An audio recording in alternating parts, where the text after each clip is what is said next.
A menina chamou Shizuru-sama alegremente quando uma pequena criatura passou voando, e o homem loiro à frente se virou com um sorriso e acenou para que todos o seguissem.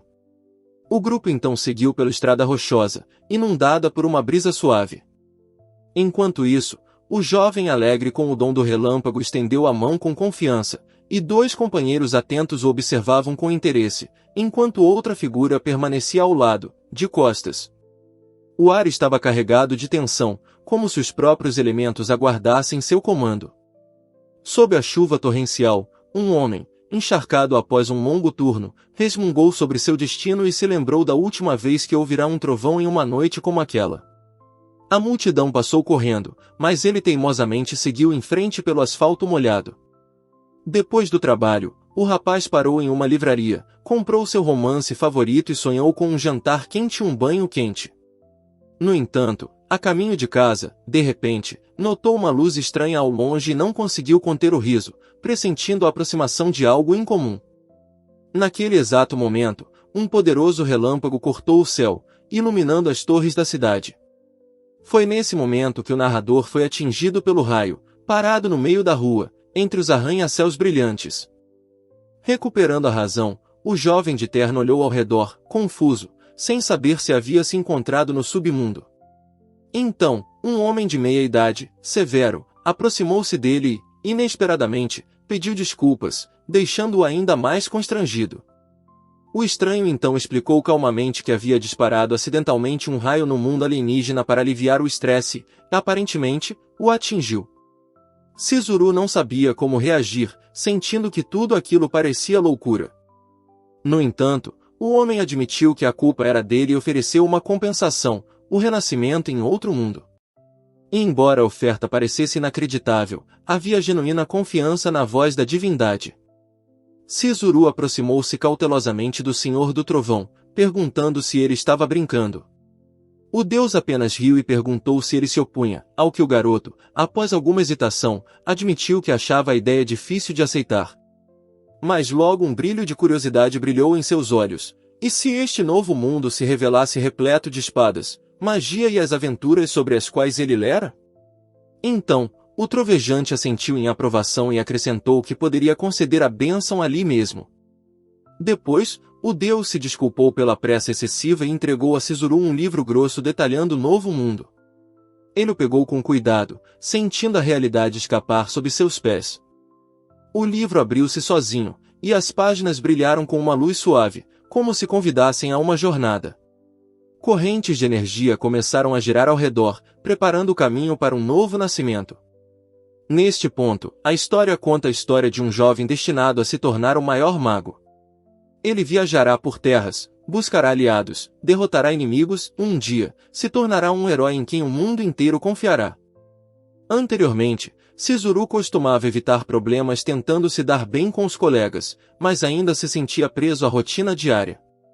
No fundo, ele sonhava em se tornar alguém que um dia mudaria seu destino, um verdadeiro herói. Então o deus ancião assentiu em concordância, e um clarão ofuscante iluminou o corpo de Shizuru. Ele foi transportado para outra realidade, e uma voz calorosa soou atrás dele, desejando-lhe sorte em seu novo caminho. Depois disso, o deus ancião se perguntou se havia acreditado rápido demais na história da reencarnação. Ficou inquieto, afinal, quem sabe o que uma pessoa poderia se tornar se fosse acidentalmente atingida por um raio? Ele tomou um gole da xícara e declarou baixinho que o destino não poderia ser evitado. Então, olhou para o brilho distante e pediu a Shizuru que realizasse suas esperanças. Enquanto isso, o jovem acordou em um novo corpo, pequeno, infantil, com mãos minúsculas. Ele olhou ao redor e percebeu que estava em outro mundo, e uma mulher estava ao seu lado com um sorriso caloroso, cumprimentando-o como se fosse da família. O menino pensou alegremente que tinha sorte, suas mãos gentis, sua voz gentil e seu olhar suave pareciam a personificação do amor. Uma convicção cresceu em seu coração de que aquela linda mulher era sua verdadeira mãe. Então, ela declarou solenemente que a criança receberia a bênção do fogo como herdeira da família Forblase. Ele prendeu a respiração, torcendo para que a família fosse boa, enquanto a mulher rezava ao espírito da chama pela dádiva da força e do destino. A criança gritou, reclamando que as chamas queimavam sua pele, mas a figura mais velha gentilmente a conteve, pedindo que não tivesse medo. Então, com um leve sorriso, a voz perguntou se ele estava feliz em receber a bênção do fogo da família, lembrando de que era um sinal de força e linhagem. Depois disso, o homem de longos cabelos brancos sorriu calmamente e se ofereceu para continuar a cerimônia, abraçando cuidadosamente o bebê trêmulo. Ele hesitou, envolto em uma leve fumaça que se desfez, como se estivesse se dissolvendo na luz da chama. Enquanto isso, o menino, com lágrimas nos olhos, clamava mentalmente ao Deus do trovão por ajuda, relembrando o medo de uma possível morte nas mãos de sua mãe após seu renascimento. Ele jurou a si mesmo que não se tornaria um herói se isso significasse sofrer novamente. Naquele momento, a mulher que segurava a criança percebeu um movimento estranho à distância, e um soldado que estava por perto gritou bruscamente para Irina correr. Um enorme dragão surgiu no horizonte, fazendo com que todos congelassem de horror. O pânico tomou conta da multidão à medida que o monstro se aproximava. Alguns exclamavam que era impossível, enquanto outros sussurravam nervosamente que tal criatura não deveria existir entre meros mortais. A criança assustada agarrou-se ao vestido da mãe, mas ela, mantendo a calma, disse baixinho que Gren derrotaria o enorme dragão. Sua confiança e voz gentil pareceram afastar um pouco do medo do coração do menino. Ele percebeu que ela própria estava assustada, mas ela não demonstrou, apenas para protegê-lo. O calor de suas mãos e a calma em seus olhos o ajudaram a sentir confiança e uma gratidão silenciosa. Então o céu irrompeu em um clarão de luz, o próprio dragão apareceu diante deles, majestoso e ameaçador. O narrador observou que havia encontrado sua mãe, cujo nome ele nem sabia, mas já estava pronto para protegê-la. O garoto reuniu coragem e se concentrou, e um enorme círculo mágico começou a brilhar acima dele. O dragão observava os lampejos de poder com cautela, preparando-se para a batalha. O enorme monstro irradiava poder, mas o jovem herói sentiu que precisava se fortalecer para proteger todos aqueles que lhe eram queridos. Então, como se um sussurro da bênção de um grande Deus fosse ouvido acima dele, inaugurando novas provações. Após a batalha, alguém estava flutuando no espaço escuro e destruído, fechando os olhos lentamente, enquanto outro estava preocupado com a segurança de Chizuru-sama, imaginando como ele conseguia dormir mesmo em tal situação. Naquele dia, o dragão negro de Zeria, uma antiga ameaça ao reino de Astraea, foi destruído. Em meio ao caos, alguém chamou Irina-sama, que estava caída no chão, pedindo-lhe que não fosse embora. Investigações posteriores confirmaram que o menino que matou o dragão era chamado de Criança Milagrosa. A história o apresentava como Chizuru, um bebê dormindo pacificamente entre flores. Vários anos depois, um grito ecoou, acordando Chizuru nos portões de uma enorme mansão. Ainda bocejando, ele implorou por mais 5 minutos de sono antes de se levantar lentamente. No entanto, a garota do rabo de cavalo longo tentou acordá-lo cutucando nos olhos. Chizuru gritou de dor, sentou-se abruptamente na cama e apenas riu. A alegre criada cumprimentou seu senhor de 7 anos, comentando que a manhã tinha sido maravilhosa. Ele respondeu com um toque de modéstia que a alegria era a única coisa da qual ele podia se gabar. A garota disse para ele se trocar, pois tinha um dia agitado pela frente. Ele bocejou e concordou, tirando a camisa enquanto ela o lembrava de sua agenda. Então Chizuru suspirou e disse que poderia cuidar das roupas sozinho. A garota chamada Maru, sua empregada pessoal, olhou para baixo e, um pouco chateada, saiu do quarto. Deixado sozinho, ele se lembrou com carinho de como, desde a infância, Maru sempre estivera lá, mais velha em idade, mas com caráter mais parecido com uma irmã mais nova, em quem ele podia confiar.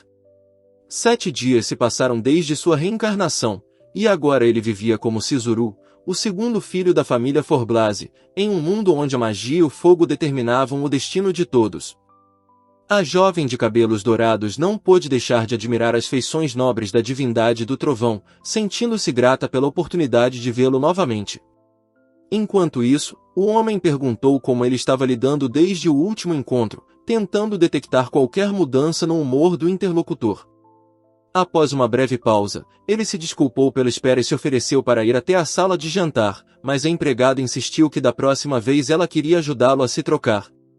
O jovem então recusou abruptamente, explicando que não permitiria que uma empregada menor de idade fizesse tal coisa. A garota observou respeitosamente que Shizuru-sama estava falando sério, mas não como outros aristocratas. Em resposta, o rapaz, com um leve sorriso, disse que gostaria de jantar com toda a equipe algum dia, relembrando a refeição recente. Desculpou-se, sem jeito, por sempre comer sozinho no quarto espaçoso e explicou que, depois de 30 anos vivendo como plebeu, achava difícil se adaptar aos costumes da nobreza. Achava mais fácil permanecer ele mesmo. Então, a criada informou-o de que Gren-sama desejava falar com seu mestre e o aconselhou a passar por lá mais tarde. O jovem ficou surpreso, pois costumava avisar sobre tais encontros com antecedência, o que lhe parecia suspeito. Depois disso, ele sugeriu, entusiasmado, que talvez lhe permitissem estudar magia. O homem de óculos, com um sorriso de aprovação, confirmou que isso era perfeitamente possível, já que aspirava a se tornar o maior mago. A garota lhe desejou sorte com um sorriso tímido, mas o outro garoto alertou que a magia era perigosa e demorava. No entanto, ele enfatizou que a própria existência de Shizuru já era algo excepcional. O jovem herdeiro explicou que, no reino de Astrai, forças espirituais atribuem aleatoriamente aos bebês um dos 6 elementos quando eles completam 6 meses de idade. No entanto, na realidade, as crianças herdam a magia dos pais. A garota disse que seu pai, irmão e quase toda a família Forblase possuem magia de luz, mas ela é a única que não recebeu esse dom, sentindo-se estranha entre eles. Então, o jovem ficou pensativo, percebendo que havia se tornado o primeiro portador da magia do trovão, um poder raro que despertara o interesse de todo o reino. No entanto, ninguém sabia quem poderia ensinar uma arte tão incomum. Ele logo explicou que a senhora que ele havia mencionado não era sua mãe, o que deixou seu interlocutor constrangido e levemente corado, não esperando tal esclarecimento. O menino então confessou que estava sendo pressionado a crescer rapidamente e adquirir sua própria propriedade. Ele refletiu sobre a severidade de seu tutor, considerando-se um herdeiro insuficientemente digno da linhagem familiar, forçado a estudar constantemente. A garota de cabelo ruivo curto confirmou os rumores de que os criados eram punidos pelos menores erros. Naquele momento, o loiro lembrou-se de que Marley também temia sua senhora e se preocupava com Shizuru-sama. A garota engasgou ao saber da magnitude do poder dele. Marley rapidamente se desculpou, percebendo que havia subestimado a capacidade de Shizuru em derrotar o dragão monstruoso, considerado um desastre. Então ele se lembrou de um incidente de sua infância, quando um dragão furioso apareceu de repente, e um poder irrompeu em sua palma, destruindo a fera. Agora ele começou a suspeitar que não tinha sido uma coincidência. Depois dessas reminiscências, o menino, perguntando alegremente o que haveria para o almoço naquele dia, o viu, e a empregada uniformizada soltou um grito de surpresa, cumprimentando Shizuru-sama quando ele entrou na sala de jantar. O jovem ficou surpreso ao ver sua mãe, que, de bom humor, disse ter ordenado às criadas que a trouxessem até ali. Ela notou que ele parecia especialmente saudável e alegre hoje. A mulher alegremente considerou o dia um sucesso, pois se conheceram de forma tão inesperada. O menino, porém, lembrou-se com tristeza de que ela havia perdido a visão e a capacidade de se mover após o raio que derrotara o dragão. Uma mão gentil tocou seu rosto, e sua voz tremeu de emoção. Ela disse que ele havia crescido muito, e o momento foi repleto de ternura silenciosa e gratidão pelos anos que se passaram. A mulher então passou os dedos pelo rosto dele e sorriu, notando o quanto ele havia mudado em apenas 3 dias. Confusa, Shizuru murmurou que provavelmente era só a idade e o amadurecimento. A mulher comentou gentilmente que Shizuru parecia tenso, e a garota ao lado dele o provocou maliciosamente por agir como uma criança na frente de Lady Irina. Então, risadas abafadas irromperam ao redor da mesa, e o clima se aqueceu um pouco. Depois disso, a anfitriã, sorrindo, convidou seus jovens cavalheiros para acompanhá-la ao jantar. O rapaz, levantando-se, pensou que sua mãe parecia sentir suas dúvidas e inseguranças interiores, maravilhando-se com sua perspicácia. Mais tarde, ele lembrou que sua mãe passava os dias em ambientes fechados, evitando a luz do sol. Apesar de suas palavras calmas e maneiras amigáveis, ela parecia cansada e pálida, o que o preocupava. Enquanto isso, Chizuru percebeu o quanto havia se apegado a ela nos últimos 7 anos. Sonhava em curar sua mãe e um dia vê-la caminhar sob o sol novamente com olhos claros e brilhantes. No dia seguinte, o menino caminhou por uma trilha na floresta, refletindo sobre como, antigamente, as crianças memorizavam muitas coisas rapidamente. Ele considerava uma perda de tempo ficar parado durante esses anos dourados, olhando ao redor e percebendo que não havia ninguém por perto. De repente, ele se animou, sabendo que logo completaria 12 anos, a idade em que poderia se matricular em uma escola de magia. Faíscas de mana brilharam ao seu redor, e ele implorou silenciosamente aos espíritos que apoiassem seus esforços. O menino lembrou que, quando criança, não conseguia controlar os espíritos, mas sentia a presença deles. Então, percebeu que, se compartilhasse seu poder mágico com eles e os tratasse com respeito, eles responderiam com gentileza e apoio. Desde o nascimento, ele tentava usar magia até a exaustão, testando constantemente os limites de suas habilidades. Agora, decidirá que era melhor aprender sozinho, mesmo que fosse perigoso. Ele então se perguntou se conseguiria lançar um feitiço de fortalecimento corporal e, concentrando-se, começou a entoar as palavras, sentindo uma enorme reserva de poder despertando dentro dele.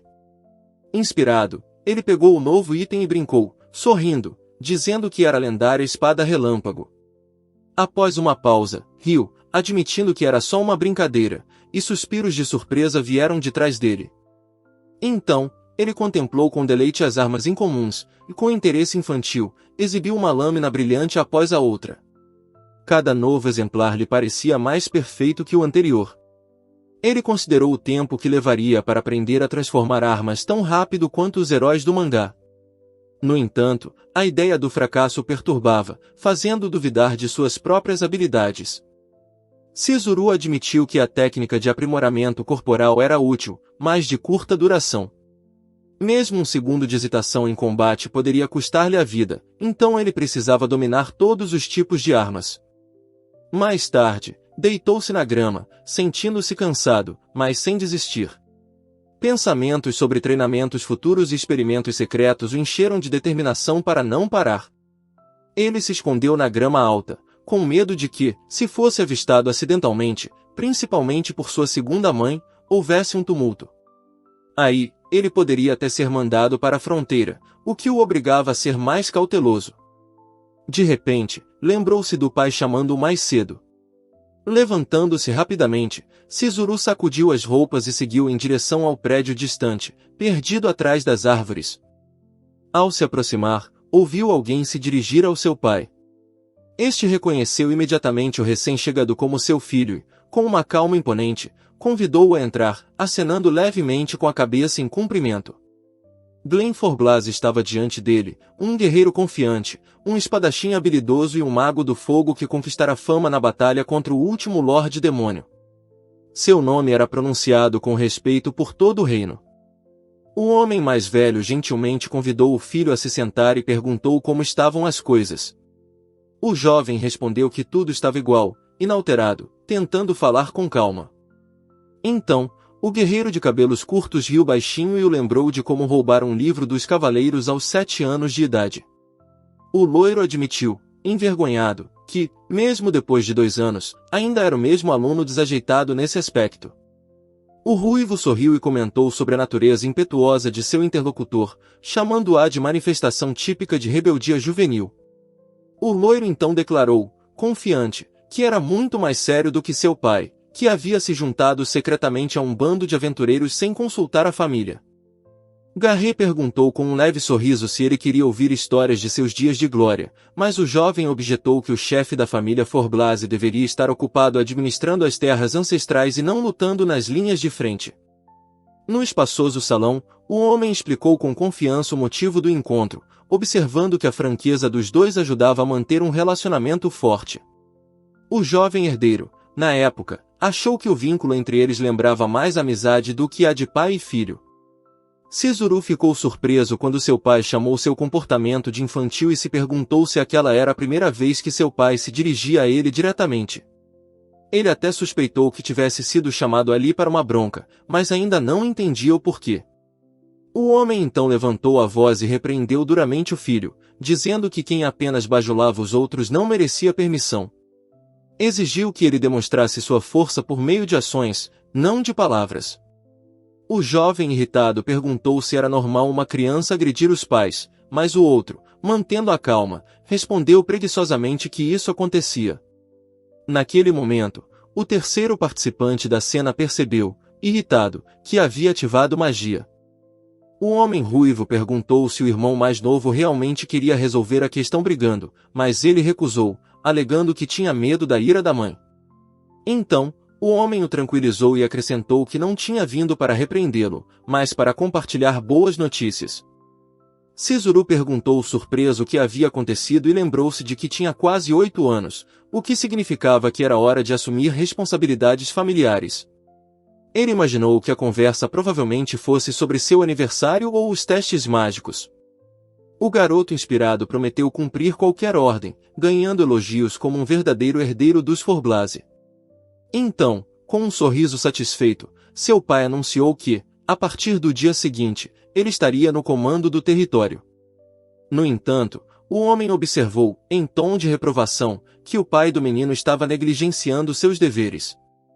Sizuru então declarou que resolveria o problema por conta própria, usando apenas sua magia do trovão, mas foi informado de que deveria ter deixado seu irmão mais velho lidar com as consequências sozinho.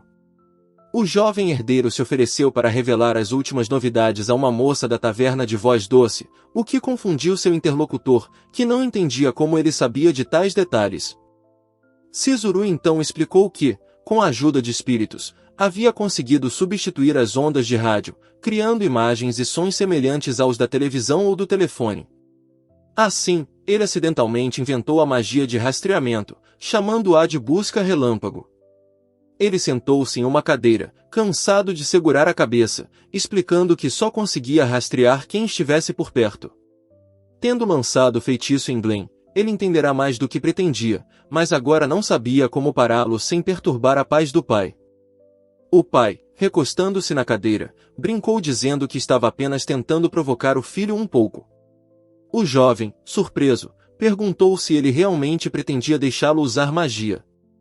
O rapaz prometeu confiantemente manter sua palavra e assumir a responsabilidade, mas o homem, estreitando os olhos, perguntou se poderia convencer a mãe deles, já que era ela quem estava causando a maior preocupação. Sizuru, radiante de alegria, explicou que finalmente conseguia dominar a magia corretamente e que uma noiva já havia sido escolhida para ele. O outro participante da conversa tentou, pensativo, fingir surpresa, ao mesmo tempo em que se preocupava com a reação de sua severa companheira. O menino se desculpou discretamente com o pai, admitindo estar um pouco confuso. O pai, batendo a mão na mesa, declarou com entusiasmo que tais mudanças eram uma excelente notícia. Depois disso, o homem lembrou que amanhã haveria um encontro com outra família nobre e aconselhou que se preparassem com cuidado, pois seria um dia importante. Na manhã seguinte, a criada acordou Sizuru gentilmente, lembrando das muitas tarefas que o aguardavam. Ainda cansado do duelo mágico do dia anterior com Glenn, ele achava que seu pai sempre tomava decisões sozinho. Mais tarde, o homem explicou que sua noiva era a segunda filha da famosa família Lorelei. Bocejando, o rapaz pensou que já esperava por esse desfecho, visto que era o segundo filho de uma família marquês, e seu destino já estava selado há muito tempo. Sizuru se perguntou se ela realmente era a segunda filha da família Lorelei e tinha a mesma idade que ele. Alguém próximo comentou que a garota não era apenas bonita, mas também bondosa. O jovem então confirmou que ela tinha o apelido de Dama Sem Bênção. O narrador explicou que, apesar de sua origem nobre, a menina não possuía nenhuma bênção mágica, o que era considerado uma vergonha e motivo de ridículo para sua família. Sizuru observou que o caso dela era tão raro quanto a sua própria magia de relâmpago. No entanto, foi avisado para não mencionar o apelido da garota para ela ou para o pai dela, a quem chamavam de tolo. Depois disso, o jovem subitamente se perguntou se seus futuros filhos herdariam o poder do trovão. Ele se lembrou das intrigas políticas do pai, que se casava com concubinas com vários dons mágicos para manter o equilíbrio na família. Esse pensamento pareceu repulsivo a Sizuru, como uma cena de um drama barato, onde sentimentos são substituídos pelo cálculo. Enquanto isso, Hayden franziu a testa diante dos esforços dela, e Tiara, com um sorriso sincero, disse que estava feliz por seu pai tê-la elogiado. Mas a voz áspera e odiosa de alguém a ameaçava, dizendo que ela não viveria para ver o amanhecer. A moça elogiou entusiasticamente o jovem, que ficou surpreso por aquele ser seu primeiro duelo mágico. Ele examinou seu traje novo e brilhante e se perguntou ansiosamente se todos sabiam de sua apresentação com antecedência. O rapaz, com um leve receio, esperava que sua noiva fosse gentil e não arrogante. Seu amigo, porém, começou a sorrir ironicamente diante da beleza dela, provocando, dizendo que ele aparentemente ainda não sabia como tratar uma garota. Ela então se ofereceu para lhe emprestar alguns livros de romance, mas Chizuru recusou, observando que as obras de Marley eram mais sobre o amor entre jovens. Ela respondeu que também tinha romances regulares, e ele refletiu sobre a complexidade das emoções humanas.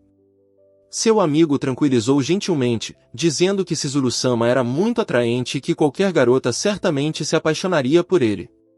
Ao ouvir isso, ele sentiu pela primeira vez uma sensação de confiança e interesse pela vida que antes lhe faltava.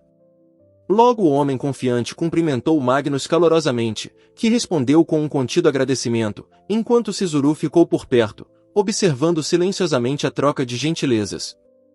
O homem apresentou sua filha estendendo a mão para ela e convidando-a a se aproximar, deixando claro que era hora de uma apresentação formal.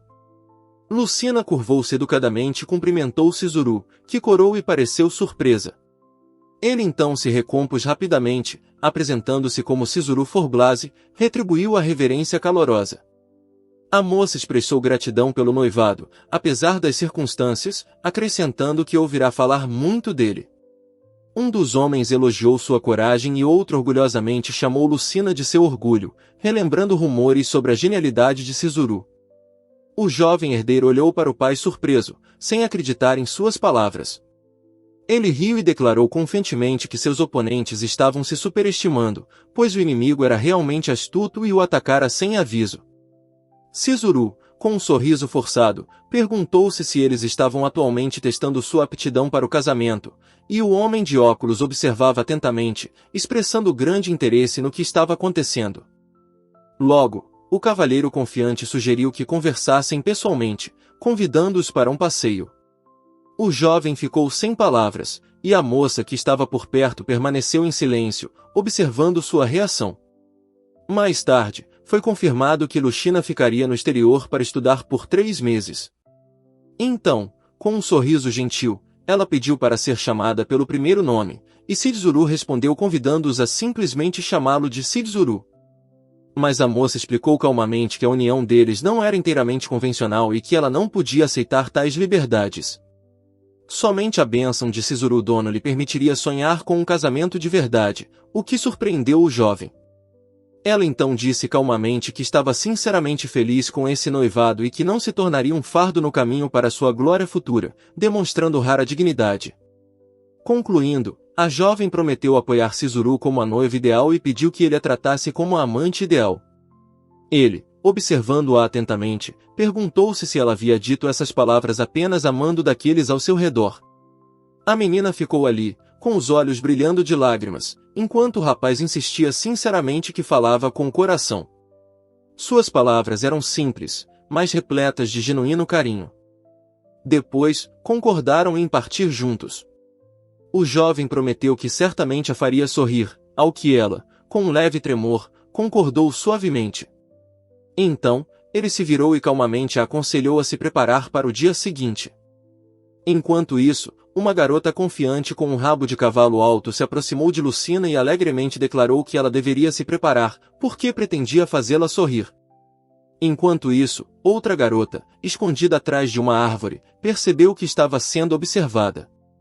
Uma mulher que estava por perto elogiou Chizuru alegremente por ter crescido, enquanto um jovem que estava por perto notou timidamente que ela já havia dito isso antes. A moça, com os olhos brilhando, exclamou que já ouvirá falar dos encantos de Lucina Dono e perguntou se ele havia se apaixonado à primeira vista. O rapaz corou instantaneamente e negou apressadamente, enquanto a criada, que observava de perto, apenas sorriu suavemente. O jovem cavalheiro admitiu timidamente que havia deixado escapar por acidente, mas a criada gentilmente garantiu que ele havia lidado bem com a situação. Ela o aconselhou a ser mais assertivo na conversa, e ele decidiu firmemente se aproximar de Lucina. Mais tarde, a menina disse calmamente que não era exigente com comida e que podia comer de tudo, então não havia necessidade de se preocupar. No entanto, no fundo, ela se perguntava se seria difícil para ela ficar longe de casa. Curvando-se educadamente, ela recusou o convite para ir junto, explicando que poderia causar inconvenientes e pedindo para ficar. Depois de um tempo, a moça chamou ansiosamente o jovem caído, e ele perguntou, com ar de dor, se ela o odiava. Então, outro homem calmamente comentou que ela estava apenas observando a etiqueta e não nutria ódio algum. Depois disso, o rapaz parou para pensar, e seu interlocutor sugeriu que Lucina estava simplesmente acostumada a guardar tudo para si porque sua vida tinha sido difícil. Ele assentiu, concordando com a conclusão. Cisuru lembrou-se da cautela de Lucina e de sua infância conturbada. Ele se perguntou se os adultos, incluindo seu pai, o Marquês Lorelei, realmente a haviam tratado com carinho. Mais tarde, o jovem, incapaz de proteger a garota, inconscientemente liberou uma explosão de magia, frustrado. Uma mulher chamada Cisuru se aproximou dele, tranquilizando-o gentilmente e chamando-o de Mao. Então, ela o aconselhou a não se preocupar com seu 8º aniversário e a não apressar as coisas, já que ele estava apenas começando a conhecê-la. O menino ficou surpreso, mas mesmo assim concordou. Alguém mencionou na conversa que a garota provavelmente estaria nervosa na festa e poderia gostar de doces. Um breve e curioso HM foi a resposta, e o assunto mudou rapidamente. A jovem encorajou entusiasticamente o jovem hesitante, oferecendo-lhe apoio e até mesmo seus livros. Depois, declarou decididamente que estava voltando ao trabalho e se preparando para a ação. No mesmo dia, o homem deu as boas-vindas cerimoniosamente aos convidados para a festa de aniversário de Cisuru, explicando que era um buffet aberto a todos, incluindo os criados. Desejou a todos um bom tempo e saiu brevemente.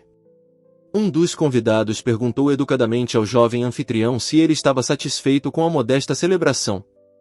Cisuru respondeu afirmativamente, explicando que uma grande multidão só assustaria Lucina.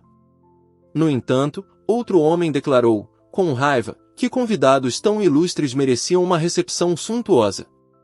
Um terceiro membro apressou-se em salientar que a família Forblase era conhecida por suas dificuldades, após o que o primeiro se desculpou relutantemente. No banquete, Cisuru observou como até os criados apreciavam a comida nas mesas sem qualquer inibição. Ficou satisfeito ao perceber que manter a descontração da festa fora a decisão certa. Logo ele se aproximou do chefe de cozinha, dirigindo-se a ele respeitosamente. O chefe de cozinha se desculpou pela longa pausa e perguntou com interesse o que os convidados tinham achado da comida, já que aquela era sua primeira refeição em muito tempo. O homem de óculos serviu a comida para a moça surpresa, e um dos convidados comentou que o timing foi perfeito. Então, os outros dois se entreolharam aliviados, admirando quão bem a apresentação tinha ficado. A garota admitiu que às vezes sentia falta dos pratos do seu antigo mundo. O homem mais velho elogiou o talento do chefe de cozinha e observou que o cardápio havia sido elaborado pessoalmente pelo mestre Cisuru, o que explicava a delicadeza dos pratos.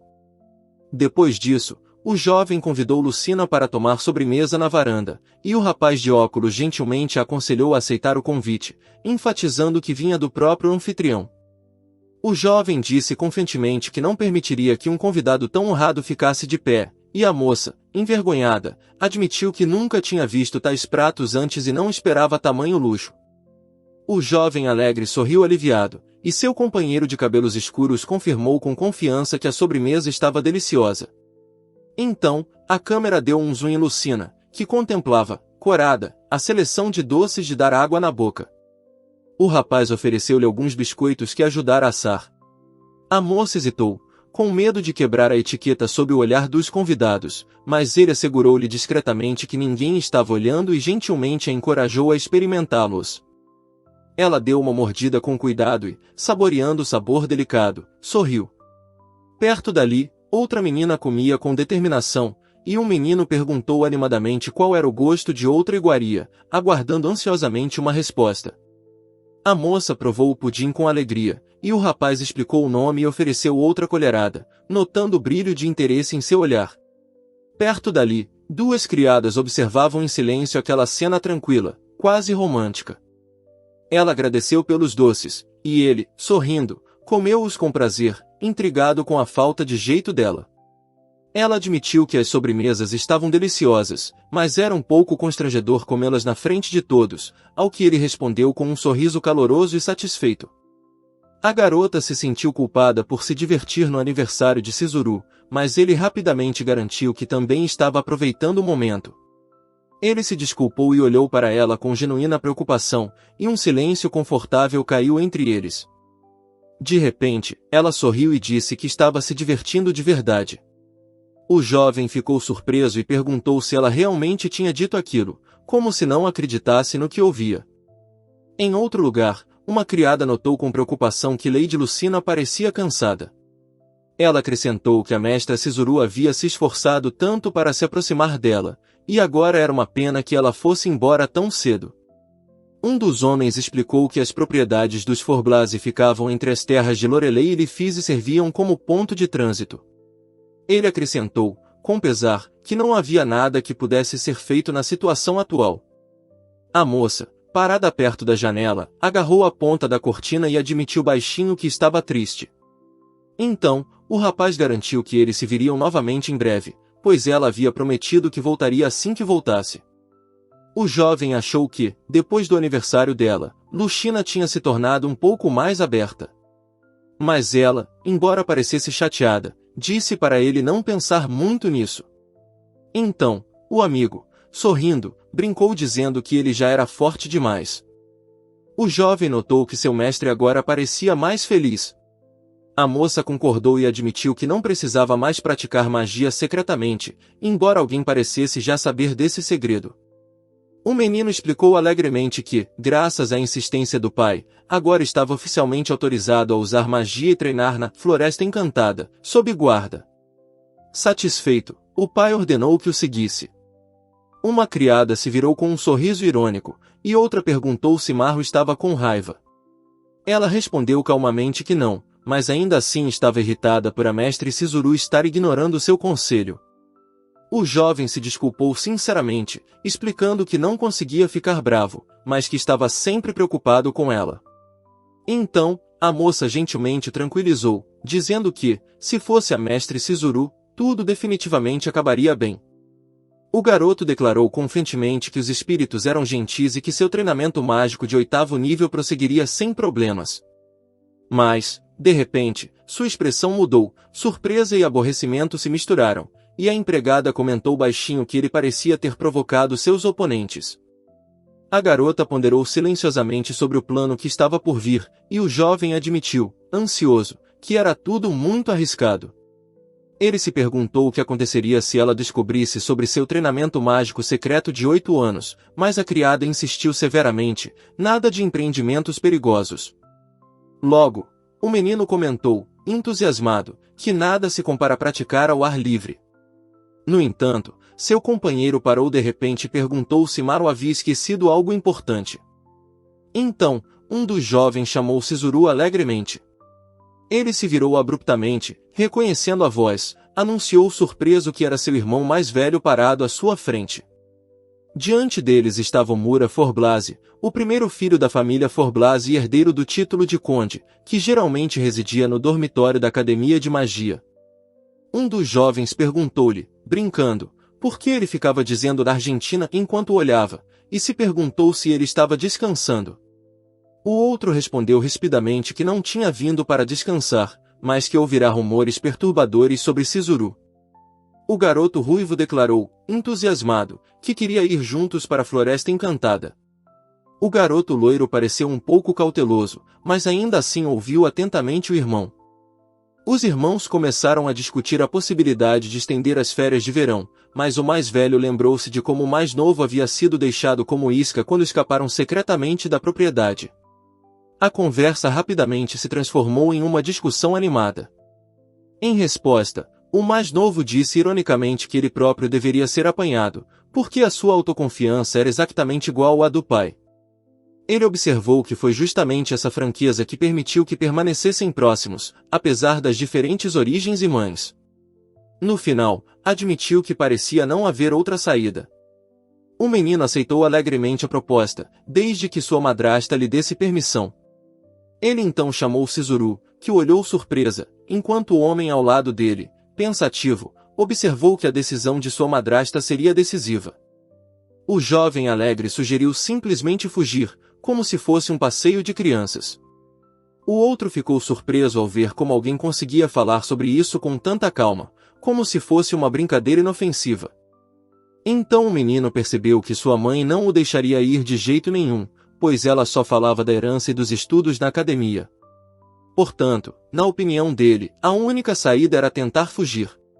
Ele perguntou se seu interlocutor estava surpreso com o fortalecimento do corpo, ao que ele respondeu que simplesmente não estava acostumado a tais incursões e perguntou por que ele estava começando tudo isso.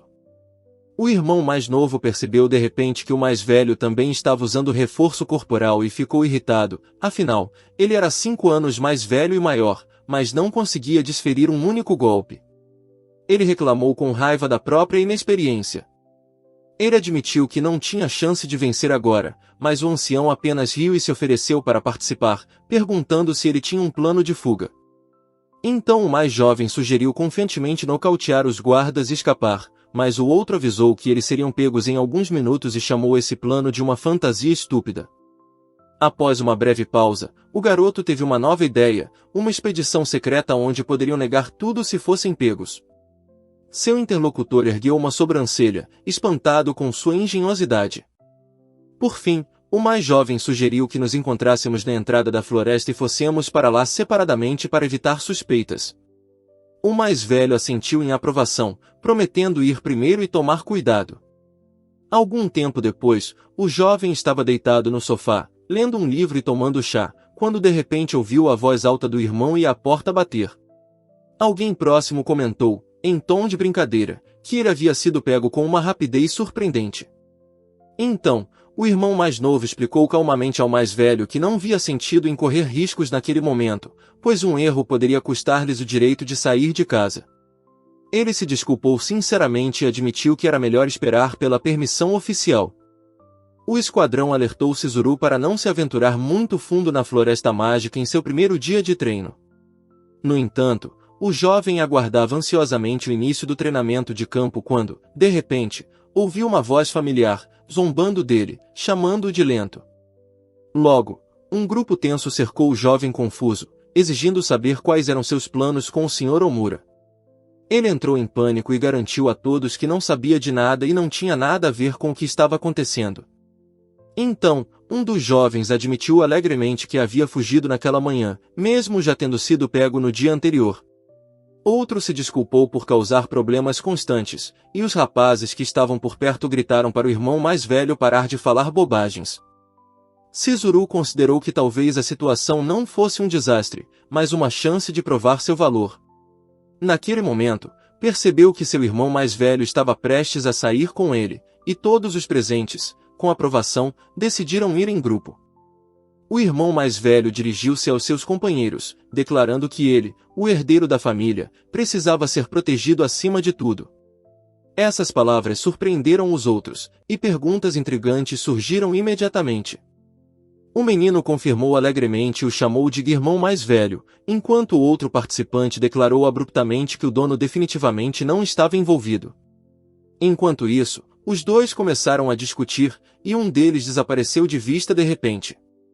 O jovem explicou que normalmente viajava apenas com guardas, mas, graças ao irmão, conseguiu escapar sem incidentes.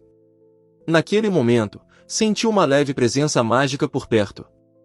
Ele subiu agilmente em uma árvore, usando magia de relâmpagos para observar os arredores de cima, notando como era conveniente avaliar a situação. Alguém próximo observava das sombras.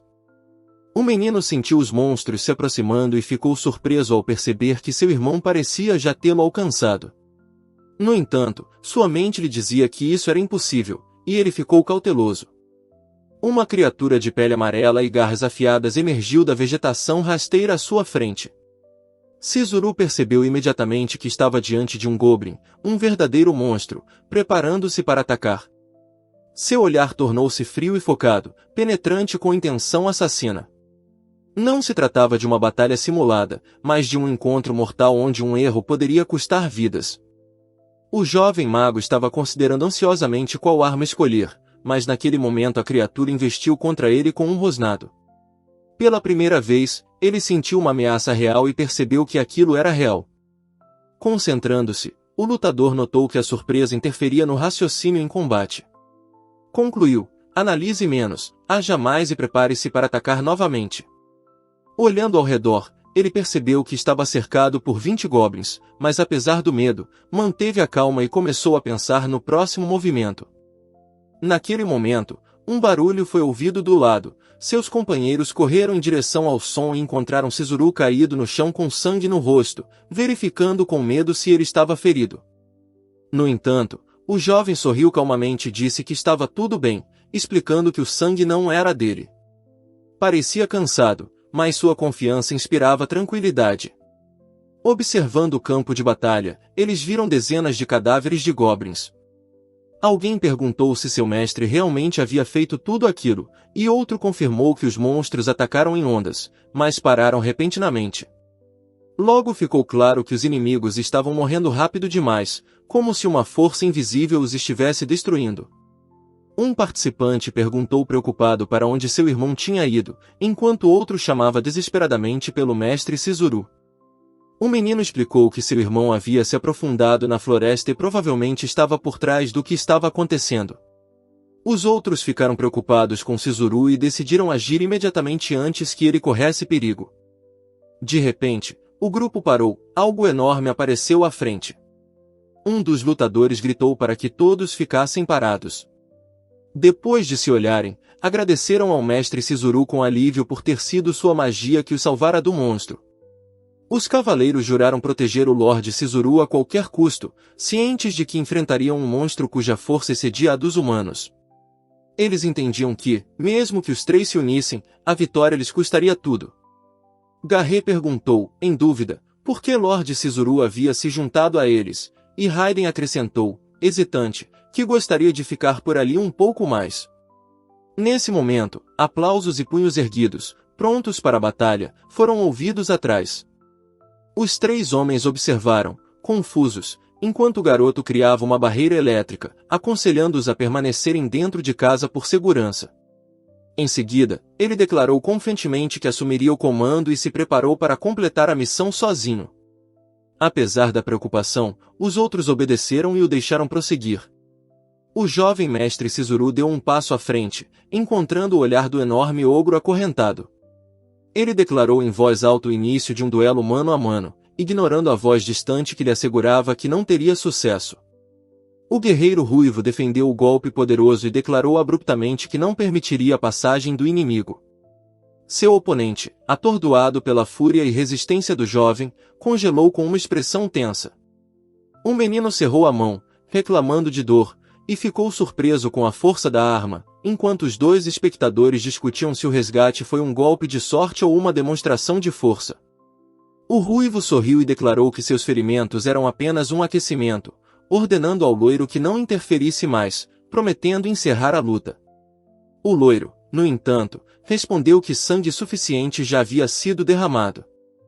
Vários guerreiros entraram em pânico e imploraram para que Omura e Sizuru parassem de lutar, insistindo que o momento era inoportuno. Enquanto isso, ali perto, dois monstros rosnavam ameaçadoramente, preparando-se para a batalha. O ruivo declarou confiantemente que todo aquele derramamento de sangue era apenas o começo e ordenou que o loiro ficasse para trás. Mas o loiro respondeu que queria confiar o resto ao seu irmão mais novo, acreditando que merecia uma chance de provar seu valor.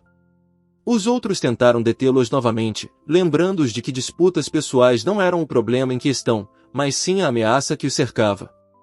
Naquele momento, um rugido bestial irrompeu da escuridão, fazendo com que todos se virassem. Dois soldados reconheceram cautelosamente o som, normalmente ouvido apenas nas profundezas da floresta, e sugeriram uma retirada imediata. Mas os jovens estudantes, ao contrário, estavam ansiosos para brincar com a criatura misteriosa.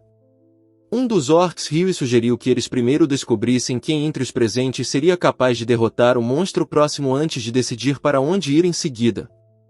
O mais novo gritou para o irmão, apontando um movimento estranho nos arbustos, e o mais velho reagiu irritado, culpando Sizuru novamente pelo que estava acontecendo. O garoto admitiu ser inferior ao irmão em força, mas orgulhosamente declarou-se mais rápido do que qualquer um.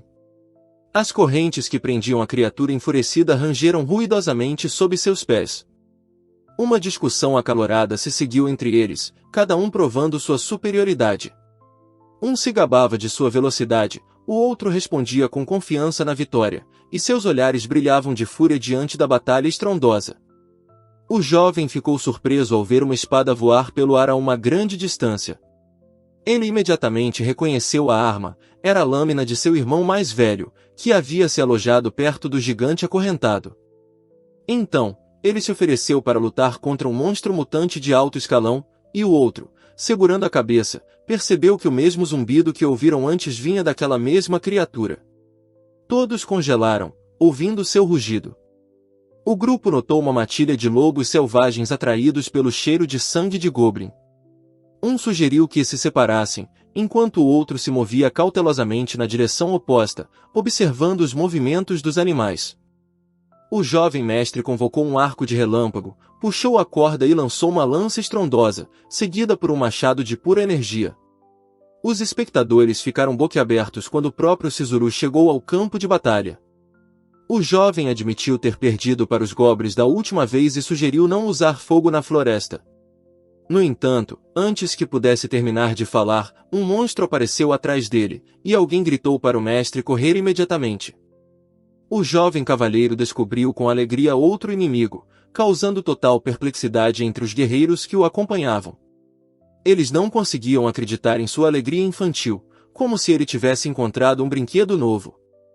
Enquanto isso, o jovem notou que o monstro não tinha desejo de matar, parecia se deleitar com o tormento dos fracos.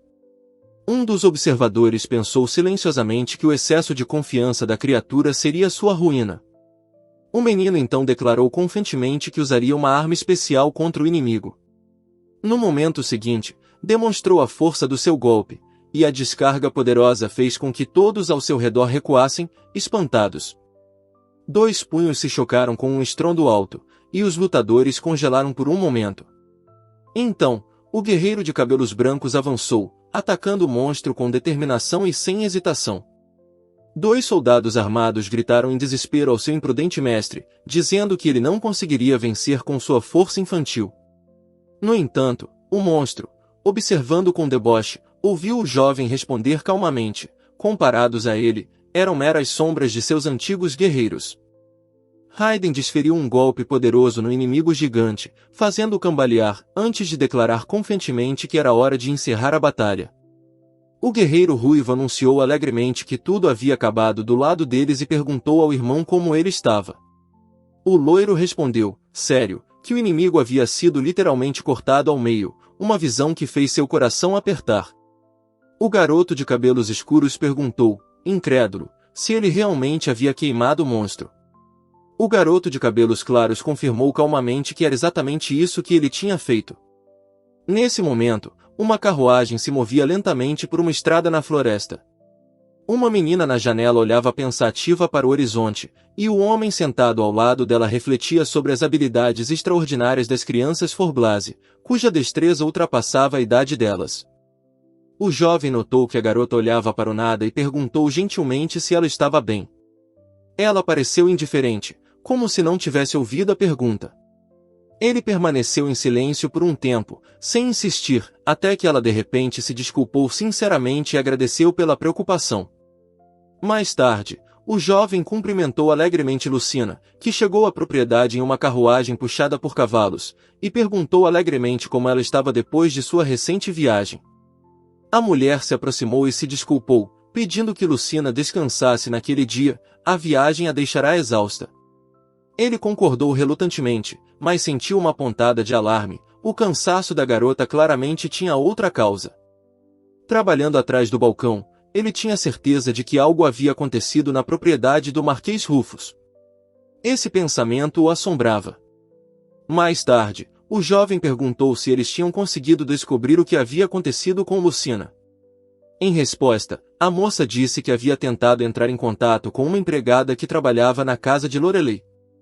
Ele pensou na dureza com que a tratavam.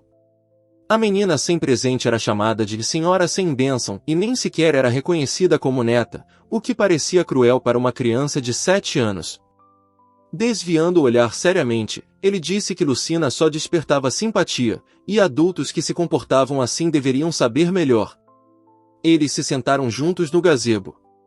Um notou que o outro parecia feliz hoje, e a menina, um pouco surpresa, admitiu que talvez ela realmente se sentisse feliz. A menina se lembrou discretamente de sua mãe, Maria, uma mulher frágil e incapaz de ter filhos. Um amigo sugeriu que ela visitasse a família Rufus para saber mais sobre o passado de sua mãe. Apesar do perigo, Maria decidiu dar à luz Lucina, mas pagou por isso com a vida. Seu corpo sem vida permaneceu na cadeira de balanço, enquanto o bebê dormia pacificamente ao seu lado, alheio à tragédia.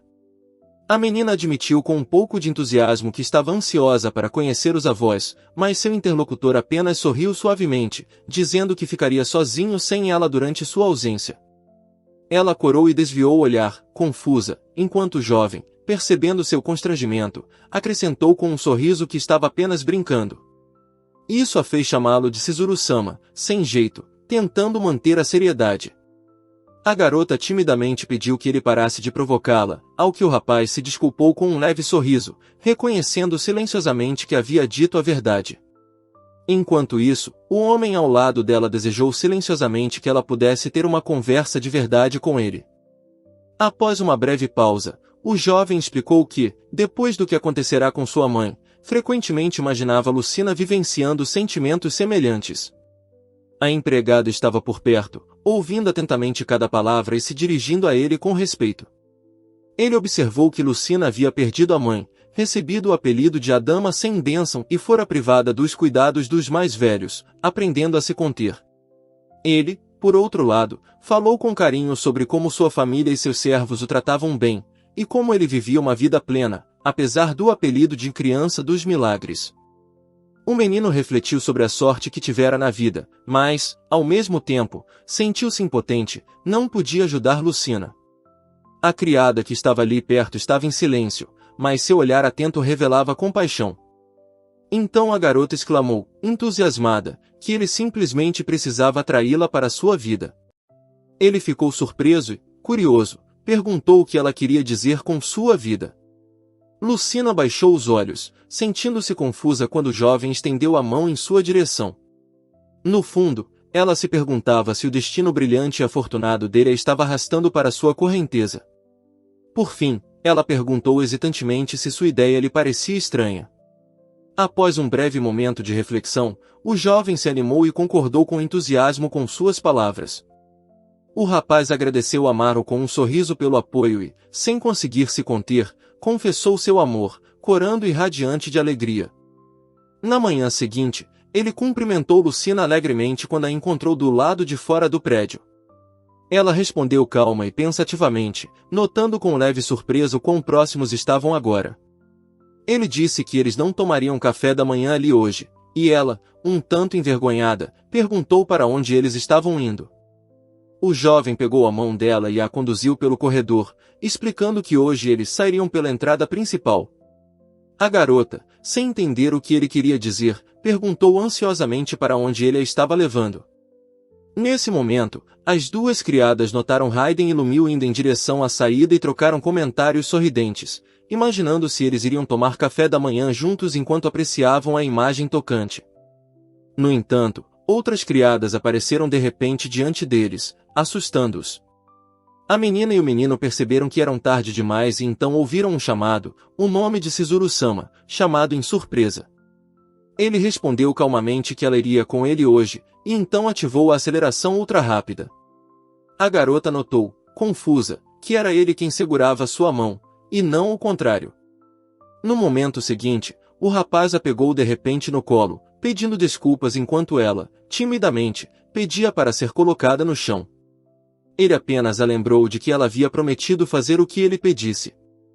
Ele então saltou facilmente por cima da cerca, ainda segurando-a, e, sorrindo, perguntou se estava tudo bem.